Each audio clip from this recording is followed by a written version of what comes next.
أول ما ربنا بيكرمنا بمولود جديد على طول بنجري على الوحدة الصحية ونسأل أهم التطعيمات المطلوبة للطفل وكل حاجة في عمره قد إيه.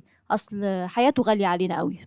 حضرتك بقى زي ما عملت مع ابنك، أول ما ربنا يكرمك ويرزقك بمولود بس من الحيوان اللي عندك، تجري على طول على الوحدة البيطرية وتسأل على التطعيمات الأساسية اللي موفراها مديرية الطب البيطري: الحمى القلعية والواد المتصدع والجلد العقدي وجدر الأغنام والباستريلا وطاعون المجترات، واللي متوفرين طول السنة. تسأل يا ترى أحسن عنده عمر قد إيه؟ طب أحسن كل قد إيه؟ أصل المولود برضو ما جاش بالسهل.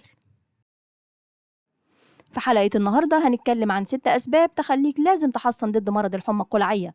أول سبب إن المرض ده مرض مستوطن، يعني مش جديد. يعني لما تجيلنا بحالة فيها اشتباه حمى قلعية، أول سؤال هنسأله لك: هو أنت حصنت ولا لأ؟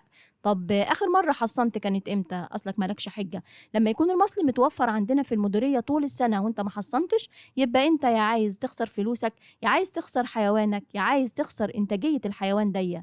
تاني سبب إن هو بيصيب كل الحيوانات اللي إحنا بنربيها، يعني بيصيب البقر والجاموس والغنم والماعز. يعني لو جاتلك إصابة مش هتلاحق، هتعالج إيه ولا إيه؟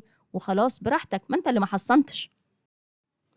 تالت حاجة معانا إن الفيروس ده اللي بيسبب المرض بيطلع مع كل إفرازات الجسم، يعني بيطلع مع اللبن، مع البول، مع السائل المنوي، مع البراز. مش بس كده، ده كمان بيبدأ النزول من قبل ما تظهر الأعراض، يعني الحيوان شكله سليم.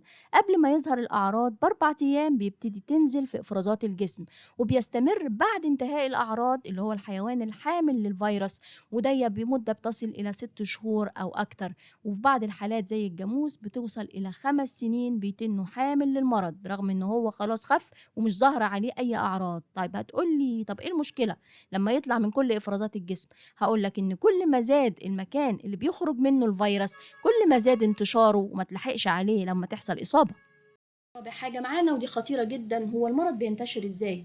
المرض ممكن ينتشر باحتكاك مباشر، وده بيحصل في التجمعات بتاعة الحيوان لو هم بياكلوا مع بعض او بيشربوا مع بعض او هيتحصنوا او هيتعالجوا او موجودين في السوق. لما يبقى في موجود حيوان واحد مصاب كافي ان هو يعدي كل اللي موجودين في المكان ده. كمان احتكاك غير مباشر، يعني انا استخدمت ادوات اكل وشرب او عربيات نقل كان فيها حيوانات مصابة واستخدمتها مع حيوانات سليمة، هيحصل العدوى. كمان العمال، لو العمال هم اللي بيراعوا الحيوان المصاب هم اللي بيراعوا السليم، هم نفسهم هينقلوا العدوى.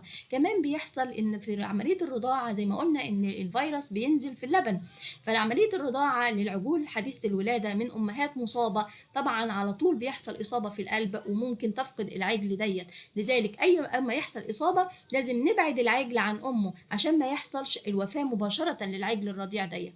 طيب كمان من الحاجات الخطيرة جدا ان هو بينتشر عن طريق الهواء.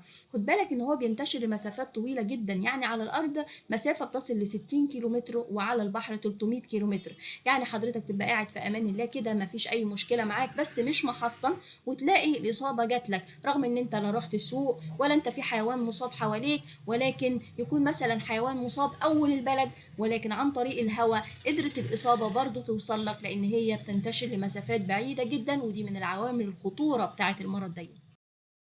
خامس حاجة معايا هي قصر مدة المناعة. يعني حضرتك لو الحيوان بتاعك اتصاب بالمرض أو إن أنت حصنته، ما تنامش في الخط كده وتقعد سنة وتقول أنا تمام، أنا محصن حيواني. لأ، المصل ده بيدي مناعة لمدة 4 شهور بس في الحلاب و6 شهور في التسمين. يعني كل 4 شهور لازم حضرتك تحصن مرة للحمى القلعية.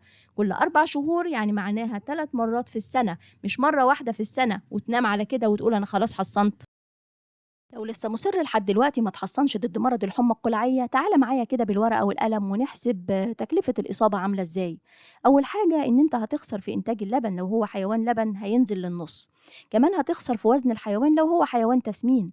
غير بقى تكلفة العلاج، لأن العلاج هنا علاج أعراضي، يعني ندي حاجة خافض حرارة، ندي مضاد حيوي، ندي حاجة للالتهابات.